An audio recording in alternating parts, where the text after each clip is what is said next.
everybody. My name is Graham Walker, president of Patrick Henry College, and it's a pleasure to welcome you to round 3 of the Newsmaker interview series with Marvin Olasky here at Patrick Henry College.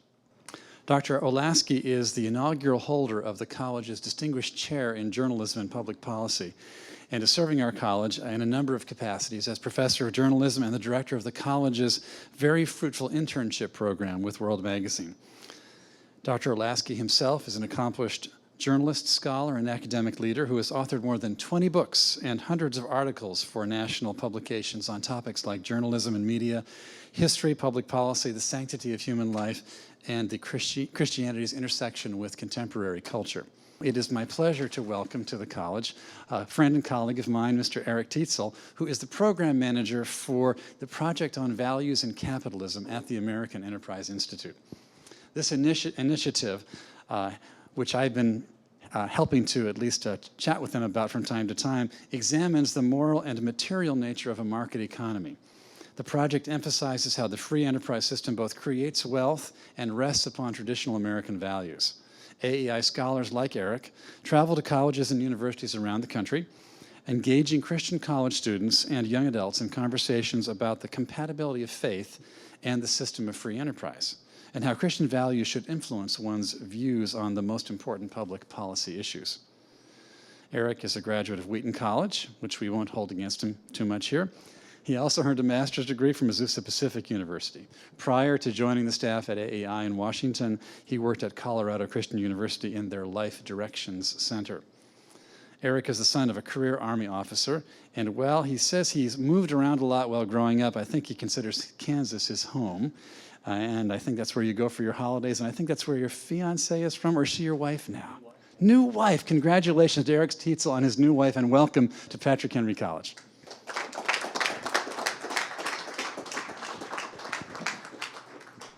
So Eric, with your dad, a career Army officer, how many places did you live when you were growing up?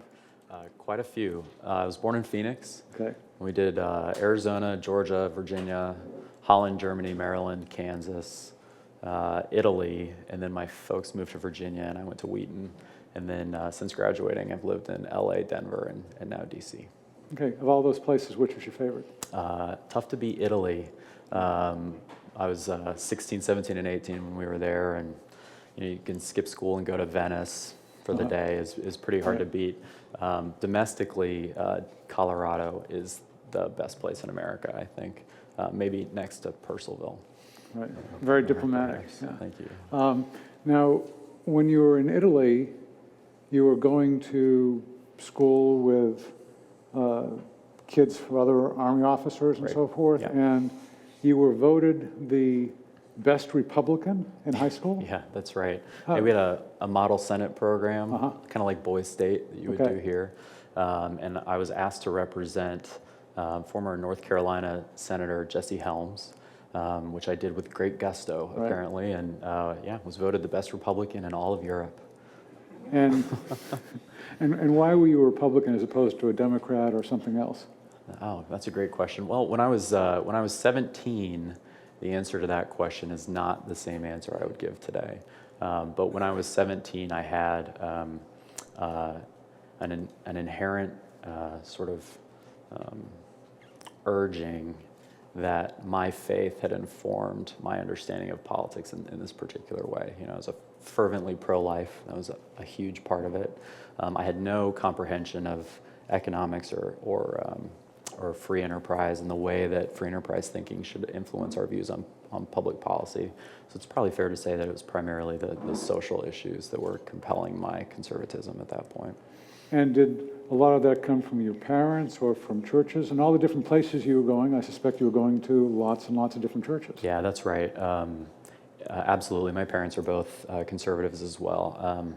I've often said that I'm one of those kids who was raised by my parents, and then my surrogate father is James Dobson. Okay. Some of you may have had that same experience. So yeah, there's no doubt that I was raised in an environment that was conducive to a conservatism. And did you go through any rebellion? And if so, how did that come out? No, no, I really didn't. Although when I went to school, at Wheaton, I experienced some of the same things that most students who go to Christian colleges experience in terms of having the assumptions about the way that faith plays itself out in the world challenged by professors. I remember going home for one break, it's probably after my freshman year, and arguing with my mom about whether evolution was true. Because I had taken freshman biology, and all of a sudden my views on something like that were radically different, and I thought it was very cool to be radically different. And I remember my mom crying and being very upset and kind of worried, and feeling like I was sort of beyond her, that I had somehow, in 1 year of college, surpassed my mother in terms of this very refined understanding of these issues. And looking back now, I can imagine the restraint she showed, and not just saying to me, "You have no idea how little you know," and have since had to sort of swallow many experiences like that, and recognize that I was just an idiot. So what did you learn about evolution in your freshman biology class at Wheaton? I can't remember anything specifically. I think it was the idea that our understanding of something like the first few chapters of Genesis doesn't necessarily have to be literal, just the most basic sort of biblical hermeneutics, and then basic stuff about geology that would lead you to believe that, okay, maybe the Earth is older than 6,000 years, and maybe that means some other things too. It really wasn't anything super radical, but more radical than. But it had an effect on you. You bought all of it, basically. Yeah, I did, and I think that while my response to it was certainly wrong, that experience of education, of sort of having my views challenged and refined, was a good thing. And I may not still be at the same place that I was after the 1 year of college, but that general process applied in a number of different areas was overall very positive to me in coming to a more deep understanding of the way that my faith applied to the various aspects of life. Right, so when Christian college professors challenge the views that students bring with them to college, when is that constructive and when is that destructive? I think it's destructive when there's an ideological end that the professor is bent on achieving in students' lives. I think it's constructive when you're in the process of seeking truth. We can go about the task of Christian education with courage, because we know that ultimately all truth leads us to the source of truth. That's the comparative advantage of Christian higher education, is we're totally free to explore the world of ideas, knowing that where we find truth, it will lead us to God. And where we don't, well, that's okay. We can discern truth because we also have the constant source for testing what is true and what is false. Right, and let me do what is perhaps unfair. People do it to me occasionally. I'm going to quote from a column that you wrote a year ago and just ask for some examples. You wrote in a column, I think it was titled God and Man at Wheaton, a play on, 60 years ago, William F. Buckley wrote a famous book called God and Man at Yale that was very critical of the teaching at Yale at that point. And here you wrote God and Man at Wheaton, quote, "The preponderance of liberalism throughout the Council of Christian Colleges and Universities would shock and anger the majority of parents who send their children to these schools. Indeed, God and Man at Wheaton is a book clamoring to be written," end quote. What are some examples of, if you were to write such a book, what are some prime examples that you would cite? Sure, yeah. My own experiences in Christian higher ed are replete with examples. I remember chapel service at Wheaton featuring a gentleman named Michael Flager, who is I believe he's a Catholic priest in Chicago. And he leads a parish that is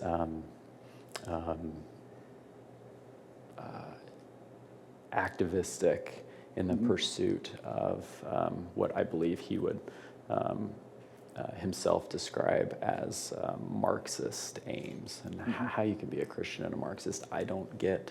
but he seems to have worked it out. Okay. And is working fervently for that. And so he would come to campus and talk about views of the market, race relations in America, Orthodox views on sexuality, and a whole host of other issues from a perspective that was really, I think, incompatible with an Orthodox understanding of Christian faith. So there's one example. More personally, when I was at Azusa Pacific, I was in a class. And that's where you went to get a master's. Right. So after graduating, I worked in student activities as an undergraduate and loved it. And one day I had the experience of having a mentor say, you know, you can do this full time, and I think you should.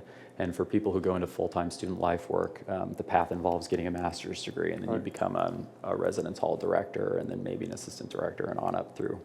So that was my trajectory. So I went to Azusa. At the time, I could only find 2 institutions of Christian higher ed that had masters in college student affairs, and one is in Western Pennsylvania, and the other's in LA. So that was an easy choice for me to make. Although I've since learned that the school in Western Pennsylvania, Geneva, is an excellent program. So anyway, I'm in a class on diversity in higher ed. Diversity is the aim of student affairs programming throughout higher education. That's the goal. And so we talked a lot about it. And this one particular class was about how to work with students who are struggling with sexual identity issues. And I was very excited to go to class that day because that's a real challenge. It's an important aspect of the work that you do as a student life person because it's happening all the time, and it's a very painful experience for most students and a challenging one. And as the person who is tasked with helping to shepherd a student through an experience like that, you need all the help you can get. So I went expecting to learn strategies and techniques for compassionate shepherding of a student in a situation like that. And instead, what happened was our lecturer said the real problem is Christians who tell students who are facing these issues that it's wrong. That if we would just embrace it, there would be no problem. And he went on for a while, and finally I raised my hand, and I, as respectful as I could, I said, "Sir, wouldn't you agree that there's a whole theology of human sexuality that goes from Genesis straight through based on a heterosexual model?" And he said, "No, I wouldn't agree, and I'm going to invite you to stop speaking now for your own good." And I was sort of shocked, like,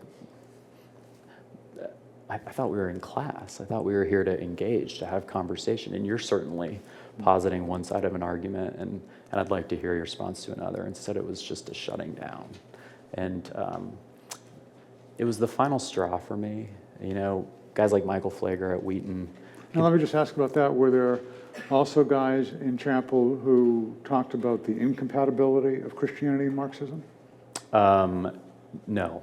Okay. In fact, it wasn't until I shouldn't say in chapel there were not, at least not when I was there. I had one class as an undergraduate, one individual course on a Tuesday where my professor of economics, as an aside, said, "I am a capitalist and I will never apologize for that, and neither should you." It was the only time in 7 years of Christian education that I heard anyone say that.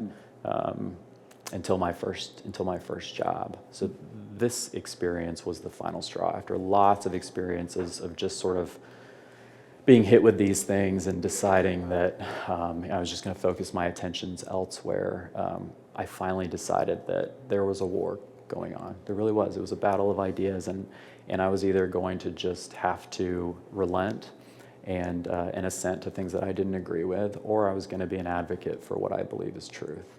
And so I actually left Azusa and jumped into a part-time program where I could finish without having to be on campus, and took my first full-time job.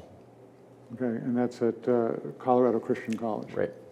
Actually, Colorado Christian University now, I think. And was that similar to to your experience at Wheaton and Azusa Pacific, or did it have a different bent? Well, it was different because I wasn't a student, obviously. Right. But no, CCU is led by a man named William Bill Armstrong. Armstrong. Yeah, he Right. was a former U.S. Yeah. senator from Colorado. Yeah. He was there during the Reagan era. He's actually the one who came up with the idea of indexing tax rates to keep pace with inflation, which helped President Reagan with the 1983 tax cut. That is his legacy, which is kind of a cool thing. So President Armstrong became the head of a sort of a fledgling little school in Colorado and brought with him a vision to turn it into the Hillsdale of Christian higher ed, or maybe the Patrick Henry of the West is another way of putting it, where students would be taught to think deeply about these questions, and that you'd have faculty who are really seeking truth and not seeking to provide students with an ideology. So it was the first time that I was really exposed to the idea that I could and should be an advocate for the free market because of my Christian convictions. Reading guys like Michael Novak and The Spirit of Democratic Capitalism for the first time, just going, where has this been? How is it possible that no one had ever said that to me? So in 7 years before that, you hadn't heard of Novak, Adam Smith? Well, I'd heard of Adam Smith, I wasn't an economics major, Right. and so it may very well be that at a place like Wheaton, you get that. Alexis de Tocqueville? No. No? No Tocqueville. No, really nobody. Of course, I read, Chinwe Achebe and all those things in social science Things classes. Fall Apart. Right. And other examples of an ideology that's just sort of inconsistent with the tenets of conservatism.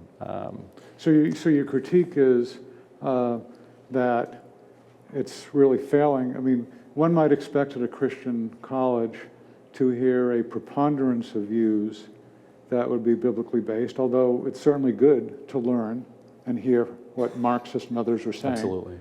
That's what you'd expect, but you're saying that it wasn't that, and it wasn't even an even-handed thing. It was really tilted to the left? Yeah, that's right. Unless you find yourself in the silos where you might come across guys like Hayek or Adam Smith in the business and econ departments of schools. I think those tend to be right-leaning.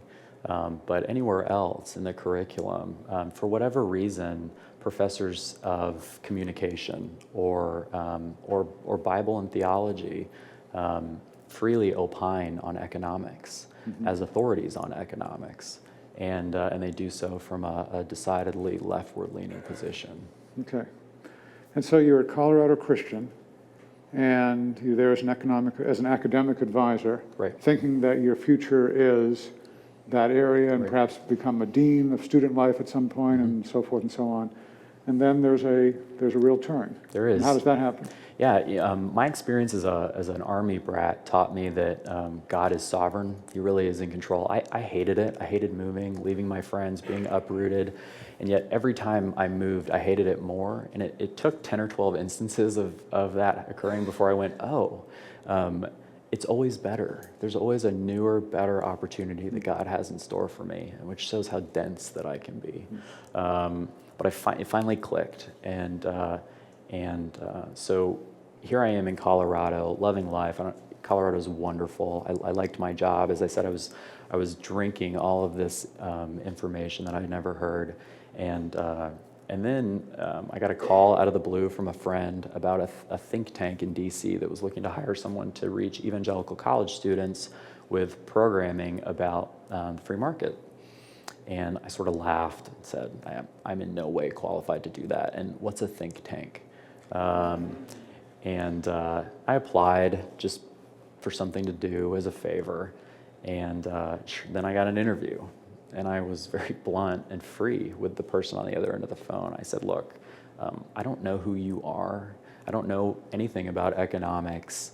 But if you're really looking for someone who knows Christian higher ed, I can do that piece. And then I got a second interview, and then they flew me out.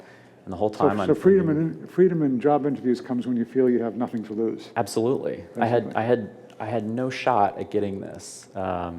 I couldn't believe they were still talking to me, and I didn't really want it. I love Colorado. All my friends were there, and I could ski. I mean, it's just a perfect place to live. I didn't want to go to DC, but I ended up getting an offer in about 3 weeks, and it was clear to me that this was providential.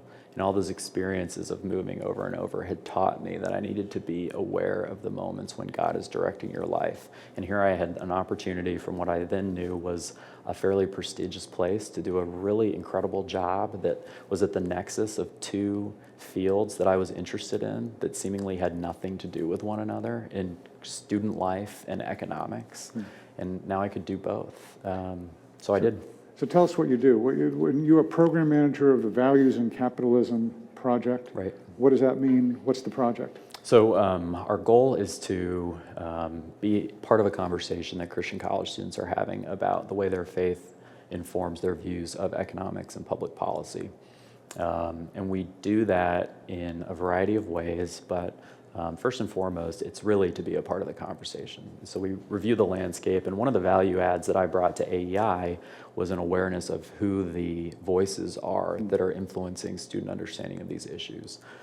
So guys like Shane Claiborne, Donald Miller, Jim Wallace, the guys who are coming to speak at campuses, going to chapel services, writing books that students read and pass around, and engaging with those voices, inviting them to come to AEI and to debate ideas, reading their books and writing in response to them, and then building a network of faculty partners at Christian colleges to enable us to have a foothold on campus so that so-and-so may come to campus 1 week and then I can send an AEI scholar the next week to do something. And that's been going now for 2.5 years? 2.5 years, right. And your sense of it, you sound optimistic and excited about it still? I think we've been successful, but there's a lot of work to do. There are 115 schools just in the CCCU, and obviously the majority of Christian college students don't go to Christian colleges. Right. And so we need to figure out how to get on the campus of Ohio State University and reach students there while still continuing to grow within the Christian college realm. We've been on about 40 campuses in the last 2.5 years and built a network that includes many more schools than that who are using our books in their curriculum or engaging on the Values and Capitalism website, which features a blog of unique content and young writers expressing their opinions.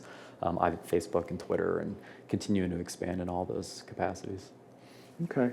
Now, just in looking at a little bit of your background, there's one website in which you are saying that you go on a lot of first dates. Now, that is now, I gather, an outmoded website. Yeah, it's because things change now. They did, yeah. How did things start to change? Well, I met my wife. Yeah. How did you meet her? We were set up through a friend from church. Okay. Abby is her name, and we've been going to the same church without knowing each other for a couple of years, and finally met, and I met Abby when I was 26. So I had done some dating, gone on all the first dates, a few second dates too. And I have an older sister, and as older sisters are wont to do, she used to give me a lot of advice. And the one thing that she would always say is, Eric, when you know, you know. And for those of you who, like me, have experienced not knowing, that's not really very helpful. And it's hard to trust. So all I can say is that it took almost no time with Abby before I knew, and it clicked, and I knew what my older sister was talking about. There is something about love where you just know, and it's unexpected, and it's not quite what you might imagine it would be. It's actually sort of mundane and comfortable, at least in my case, but also very, very natural and wonderful. So one of the complaints of young ladies at times is that guys are not willing to commit. But you were willing. You just had that real sense. I had a mentor in college. I dated a girl for 2 years and didn't know. And I thought, gosh, after 2 years, and I was a senior, so of course as a senior at a Christian college, it's time.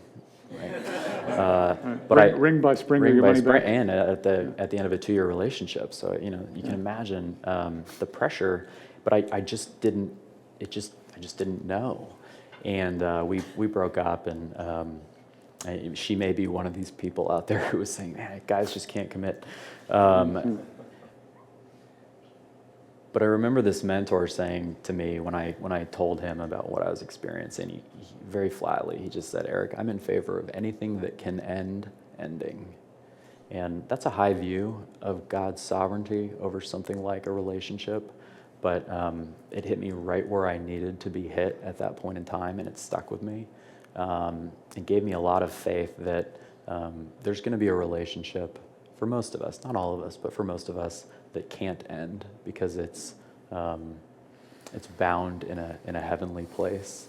And so we don't really need to worry about those things. Now, we could talk a lot about what's wrong with male Christian college students today, because there's a lot wrong with them. But I'm not sure fear of commitment is really the thing. Now, I should tell you that in 2007, I spent a night in a jail cell, and in the jail cell right next to me was your father-in-law. No kidding. It's a little stunned here. No, this is Eric married Abby Brownback, Yeah. who's the daughter of Sam Brownback, the governor of Kansas, which I guess is why you now consider Kansas to be a state where... Well, it's funny, my parents live in Kansas. Okay. And they retired in Kansas City. And before I moved to DC, I was driving from Colorado and stayed at home for a week. And as I was leaving, my mom said, "Eric, we think it's wonderful that you're going to DC, but it would be really wonderful if you married a nice girl from Kansas." And so you can imagine the delight I had in calling her a year and a half later and saying, "Hey, Mom, Right. you know how I've always been an overachiever?" And she was pretty thrilled. So anyway, Sam Brownback was running for president. He didn't get very far, but he was running at the end of 2007, and he was kicking off his campaign. And one of the things he wanted to talk about was criminal justice. And so he went up to Louisiana State Prison, the famous penitentiary in Angola. And Ward. yeah, and really spoke at a chapel service there with the prisoners. There were 700 prisoners there, and he went wading into the middle of the crowd, and the guards were a little bit concerned and so forth. And then we spent the night there. He was in one jail cell. This was in their high security block. He was in one jail cell. I was in the next jail cell. The guy next to me was a guy in for life as a serial rapist. And then the next guy over was a drug lord from Colombia. So, location, and trying to find a home. So anyway, it was an interesting, and the next morning he went on death row and was talking to some of the prisoners. So a good guy. One of the things that I admire the most about my father-in-law, and that I've always admired about you, is an approach to conservatism that deals with the issues that our society is facing in a very human way. We're not known as a party that cares about people, and that's problematic because our policies are the ones that do care for people, but there's a disconnect there. The narrative of conservatism is not love, and you have always demonstrated love, and Sam does too. He's coming to DC to be a part of the groundbreaking for the new African American History Museum on Wednesday, and that's just another example of an arena. He's done a lot of work with Native Americans where he's trying to reconcile broken relationships as a political figure involved in public policy. That is so unique among our party, and it shouldn't be. I shouldn't say our party, among conservatives. And he would not say or think, "I don't care about the poor." Absolutely not. So, You mean like someone? like some, said, yeah. Right. But we'll go to questions in a moment, but let me just ask you about the current debate on poverty. Jim Wallace is well known as a leader among those who want to have a circle of protection, Right. as he calls it. You've been involved in a new group called Christians for a Sustainable Economy. Tell us about that debate that's going on. Yeah. Jim Wallace believes that we should do everything we can as a society to help poor people. And that's a good conviction. I believe he means it. The problem is the policies that he promotes don't help poor people. and he doesn't get that. So Christians for a Sustainable Economy is a group that I was lucky enough to be a part of with some people that I admire a lot. And our goal was to say we care about poor people too, and that's why we advocate the public policies that we do, primarily as it relates to the U.S. budget crisis and our long-term fiscal disaster of rapidly accumulating debt based on deficit spending. And so we set out to make the moral case for budget reform. Based on the grounds that it was important in order to take care of the least among us, and that continuing to spend on programs like Medicaid and Medicare that purport to help those in need without regard to the long-term implications of doing so was in no way beneficial to those that you actually should be caring about. Okay. I have a lot more questions on that, but let's go to student questions right now, and you can ask questions about economics, caring for the poor, public policy, dating, all sorts of stuff. Thank you for coming, sir. My name is Tyler Stockton. I'm a junior here. Had an economics-based question for you. Economists such as Schumpeter and other moral economists, I think they would call themselves, have argued that the free market was predicated on the idea of a solid family structure, and that liberalism itself grew out of something that we don't have anymore in a solid family and a moral structure. I guess as you're engaging society, I mean, we're in a very individualistic society. Yeah. Number one, is capitalism still honestly viable in an individualistic society? That's one question. And then second, like, how are you guys addressing the family moral structural issues that are honestly one of the biggest problems with capitalism right now? Yeah, those are great questions. Is capitalism viable in an individualistic society? That's a great question for someone who could answer it. I don't know. I do think you're right about the fact that going back to Adam Smith's, I don't know if it was his first book, but certainly before The Wealth of Nations, he wrote Theory of Moral Sentiments. And the idea is that, and our founders talked about this too, without a virtuous society, none of this works. Our project is called Values and Capitalism for a reason. Michael Novak talked about the need for Judeo-Christian understanding of values to come alongside markets and a democratic republic in order for society to flourish. So yeah, absolutely, that is a conversation that we need to do more with. I mentioned earlier that conservatives don't do a very good job of making moral cases for their policy positions. We talk a lot about the top marginal tax rate needing to be 5% lower. That doesn't resonate with the human heart. That's not an argument that wins with people out in the real world who don't live in DC, human beings. And so, you know, why does the leading contender for the GOP nomination come out and say, I don't care about the poor, we have a social safety net? The problem with that is that it's not true. We do, and we need to figure out how to have a language to make the case for that. And we need to promote those candidates out there who are doing that. I think Paul Ryan is an example of someone who has said, I'm not trying to do away with the social safety net, I'm trying to save it because my morals tell me that this is something that's important for society. And he gets just ripped apart by his political opponents for that. And I don't think that conservatives did very much to sort of buttress his arguments. There's not a lot of courage there. As to your second question about the family, we do talk about that a little, and we're going to talk about it more. We actually have a short book on the family coming out that an AEI scholar named Nick Schultz is writing. It should be out this summer.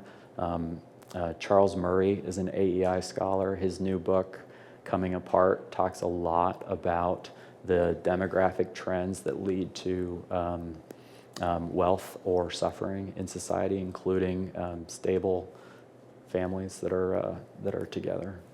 So yeah, it's becoming more part of the conversation. Has the American Enterprise Institute developed a biblical defense of free market economics? No, they haven't. AEI is not a a Christian organization or a religious organization of any kind. Values and Capitalism was born out of the nascent presidency of Arthur Brooks, who came on board in January of 2009. He's a devout Catholic who looked at the landscape and said, we've got to be making moral arguments about fairness and justice and how an opportunity society is the key to human flourishing. And the place he wanted to start was with evangelical college students. Values and Capitalism is the spearhead initiative of a broader push at AEI to make what I guess we really call generic moral arguments about these ideas, not biblical ones, though they're certainly resonant with biblical ideas. My job is to do more of that, specifically related to college students. And so you'll see on the Values and Capitalism website that we are pretty explicit about how our faith relates to our understanding of these ideas, but it's not an AEI-wide movement. And in fact, there are relatively few scholars at AEI who would probably feel comfortable making those arguments. But that's okay. I was telling Marvin earlier, one of our strategic advantages is having brilliant scholars who can make the case for these different public policy questions from a free enterprise perspective, including a moral component, and that my target audience is being trained in how to integrate faith with ideas that aren't explicitly Christian. I'm sure that's what you all do here all the time. So we don't need to worry about making the biblical case. We make truthful cases, and then we work alongside you all to figure out how our biblical understanding relates to those cases. But there is a difference between a biblical case and a moral case, right? Sure. Who do you think, it's not being done at AEI, but who do you think is doing a good job making a biblical case? Have you all had Jay Richards to Patrick Henry? I don't know if you have. Jay is the one example that comes to my mind as someone who wrote a book called Money, Greed, and God that's terrific in making that case. I think Michael Novak's The Spirit of Democratic Capitalism gets into that pretty well. And like I said, our blog is full of that stuff. I was wondering if there's any opportunities for college students or what opportunities there is for us to get involved with this type of process. Yeah, that's a great question. And there are plenty of opportunities, everything from writing for me and contributing to the ongoing conversation we have online to internships at AEI. We have an internship program that's regarded as one of the best in the country. You get to do real substantive work alongside some really neat people. It's highly competitive, but then you all are used to that. And so I think you'd stand a real chance of landing, and I'm certainly available to help as much as I can. We hire interns for Values and Capitalism. If you're interested specifically in working with me, I'd love to talk to you about that. And then, if we wanted to do some things here at Patrick Henry, would love to talk to you about what that might look like too, if you want to be a sort of a campus advocate. Clarence Thomas said in his book, My Father's Son, I think, that he saw that government welfare basically enslaved the lower class minorities into kind of a liberal voting machine without giving them a leg up to establish better lives for themselves. I'm wondering, conservatives have a good logical and philosophical argument, but how do you structure an emotional argument that would appeal to change people's hearts for that change? Yeah, that is a great question. And when we need to recognize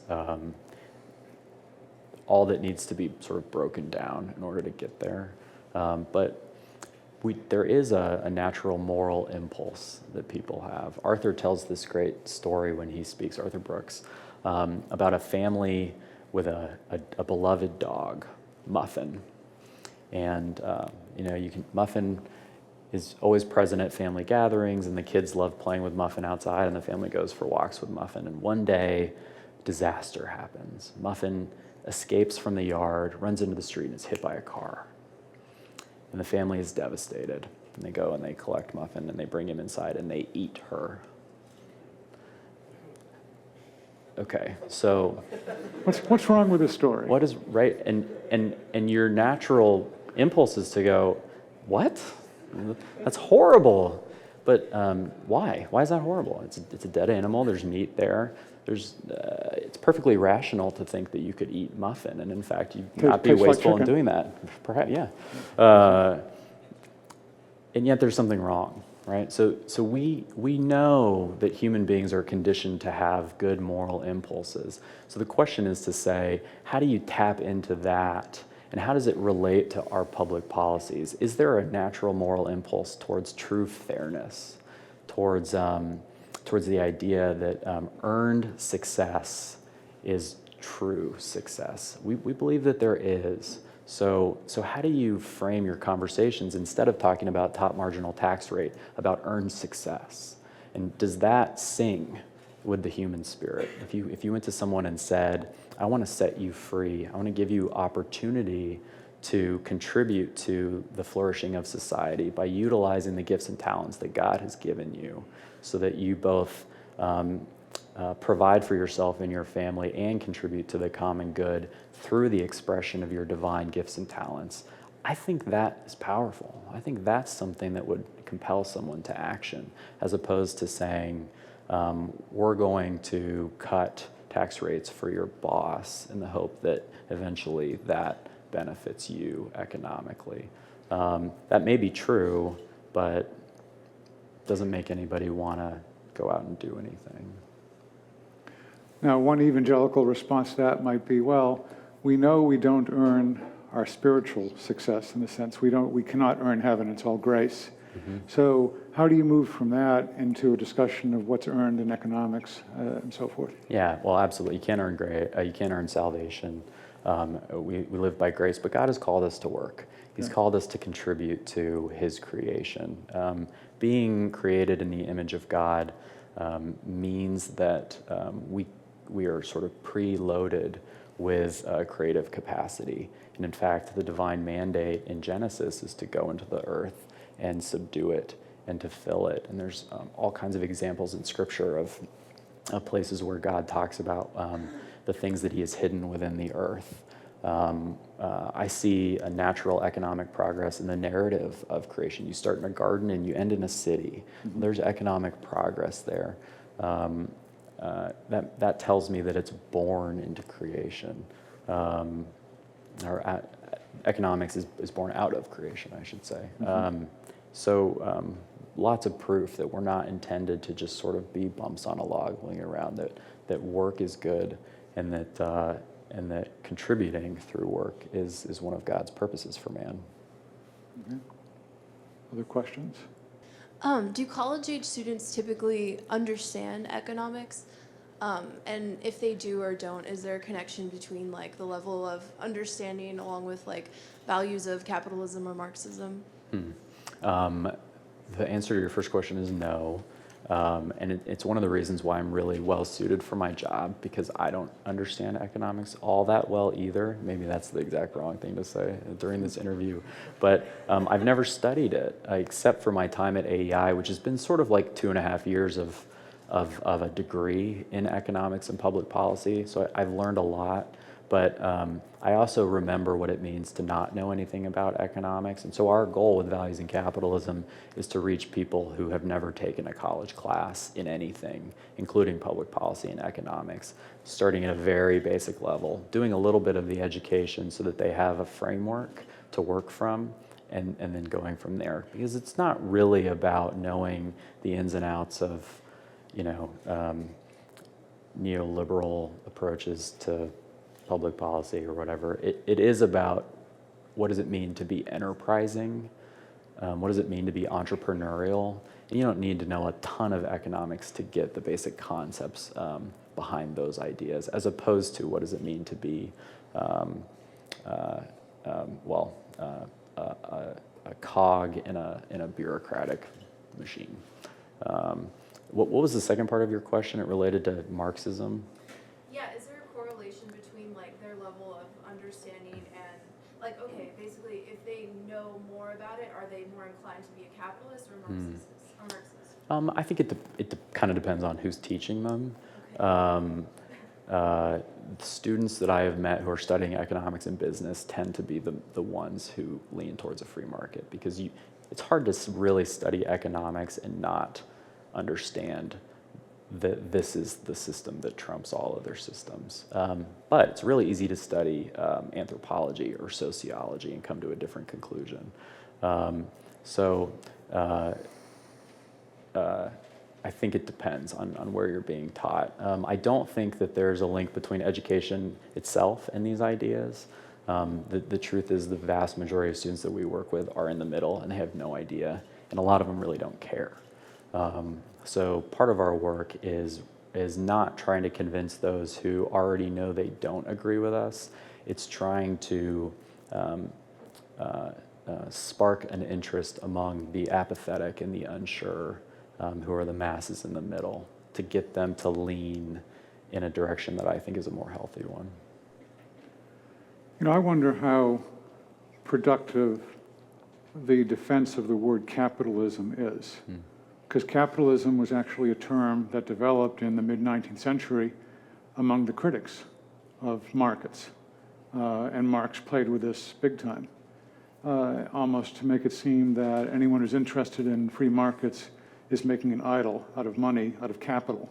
We worship capital.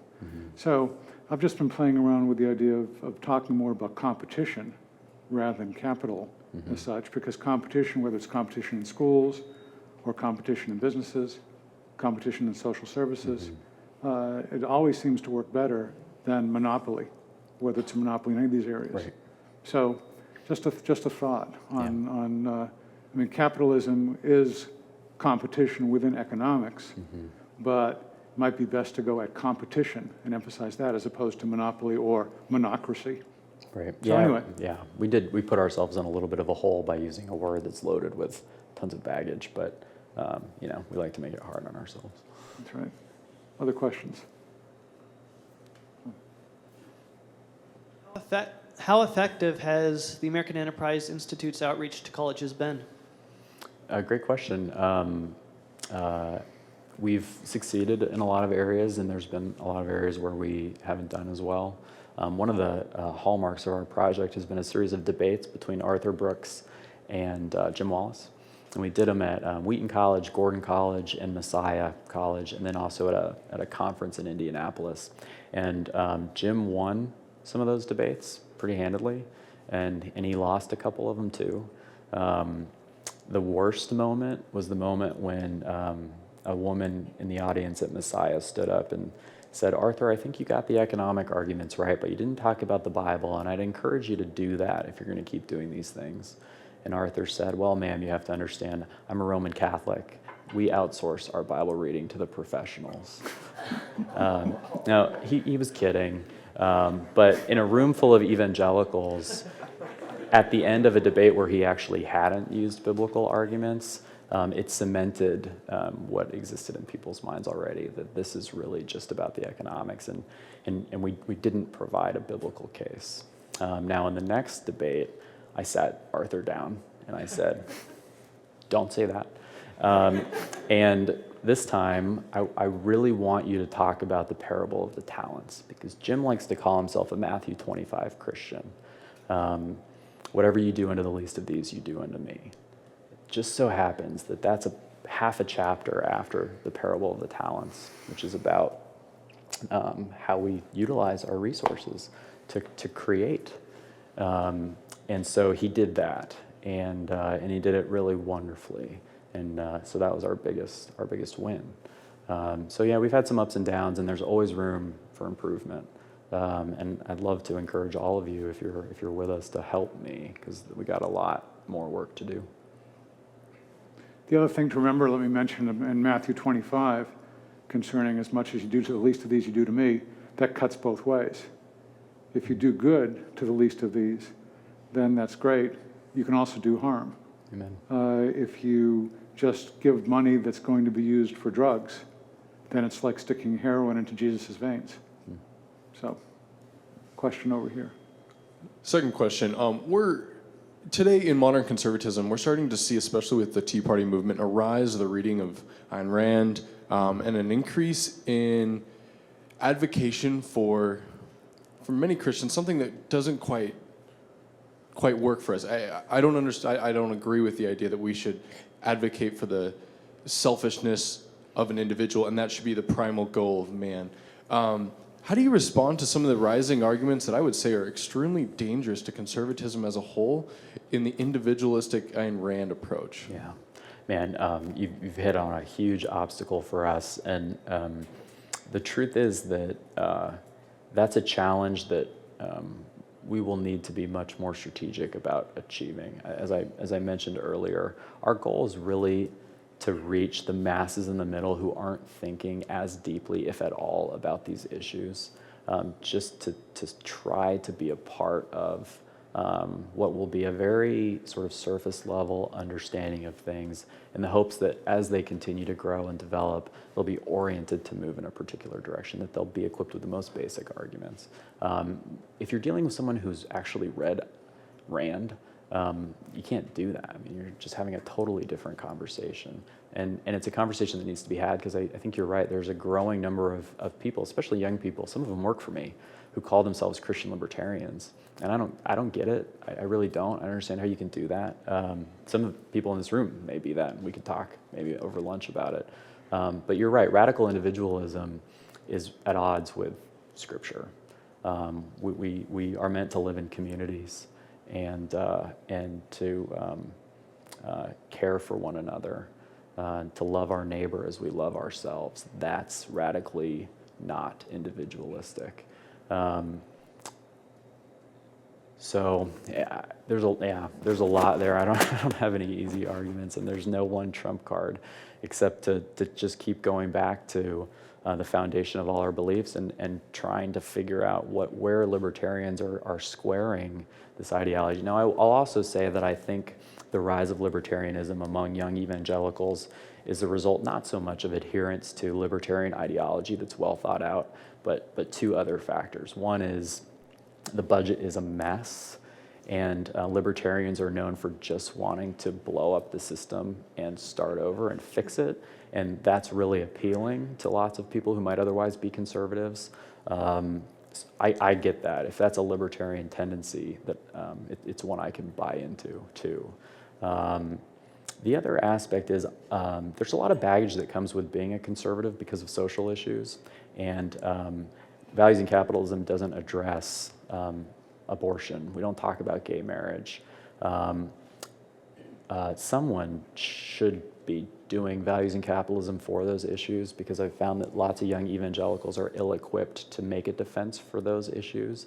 And in the context of an environment where they're trying to be both fully modern and fully Christian, and they are ill-equipped to defend an orthodox understanding of issues like those, and it costs them culturally, and they can have more cachet among their peers if they sort of let go of those issues, then libertarianism is attractive, because you can hold on to aspects of conservatism without costing yourself friends, because you still believe that gay marriage is no marriage at all. So I think there's a lot going on there. Yeah, I think you're right in concern about the term Christian libertarian. But at the same time, Christians can and should be for liberty, including liberty for unborn children to be able to be born, Yeah. and so forth. So that aspect, I mean, as it's on the Liberty Bell, proclaim liberty throughout the land and to all the inhabitants thereof, is from the Bible. But I think your basic point is really important, that we need to work on this, because I know back in the late 90s and in 2000, developing compassionate conservatism, there'd be a lot of conservatives who would say that's redundant. Mm-hmm. Conservatism by its very nature is compassionate, and that's just not true, because you see the social Darwinist part of conservatism, most extreme in Randians and so forth, and that's not compassion. In fact, that says compassion is evil, Right. As opposed to the Christian conservative understanding of compassion as central. So this is a continuing debate. Other questions? Have a couple minutes left. Yes, sir. While we're on the topic of movements and different movements within the evangelical stream of things, one thing that I'm noticing, and I'm not sure how much my perspective as a homeschool graduate, PhD graduate has affected that. I'm also noticing that there's a great movement within that community and abroad towards justice issues, whether they are human trafficking, fighting poverty, things like that. And I feel like this is a tremendous opportunity as these young people are growing into college-age students and beyond for us to promote a market-based mentality towards these solutions that need to be found. You know, promoting microfinance instead of aid and so on and so forth. Are you seeing throughout what you've seen with colleges across the nation, are there programs that are seizing upon this mindset at all, wanting to teach sound economic principles, market-based solutions to need-based social ills? Does that exist, or is that something that's still out there in the cosmos? That's a great question, and you're exactly right. I derisively refer to that as fashionate approaches to social justice. It's the Tom's shoes approach, where you take the desire to be consumeristic and culturally cool and marry it to a purported biblical end and call that social justice. I think it's really dangerous. Also, I don't think Tom's helps anybody, but that's a different point. In terms of examples of programs that are doing this well, Hope International does a really good job with microfinance, and they have some presence on college campuses. They're not a ton. I wish they had more. We actually had Shane Claiborne debate the president of Hope International about how to help the poor, and it was terrific. Let's see, Covenant College in Georgia is the home of a gentleman named Brian Fickert, who runs a center there that he wrote a book called When Helping Hurts, about approaches to aid that don't actually help. I think he's pretty good. I'm not real familiar with the center there in terms of what else they do. And I'm not sure he's 100% with some of these ideas, but better than other stuff that I've seen. And there are lots of other examples of individual schools or institutions within schools that are trying to educate along sort of a free market bent. Union University is a good school. The King's College is a good school. Colorado Christian, where I was, is increasingly becoming a good school. The Hastert Center at Wheaton leans in this direction. Those institutions aren't engaging in social justice issues per se, sort of on the ground. I have a friend who works at Geneva College in the service learning department, and she is fighting against the tendency of lots of young evangelicals to just go and do, in the belief that if we're merely obedient, that's enough. There's a philosopher, Etienne Gilson, I think is the name, who talks about the difference, piety and technique as two things that need to be held together. Piety being the desire to honor God and worship Him through our lives, and technique being the professional capacity to actually make a difference. Evangelical students are filled with piety and really lacking in technique. I think that's the mark of a lot of what we're doing. And I'd love to see more schools talking about that and figuring out how to do it. But no, I haven't seen too many more examples than the ones I've mentioned. Well, it's 1:01, so we need to cut it off, but please join me in congratulating Eric on his marriage and thanking him for coming here today.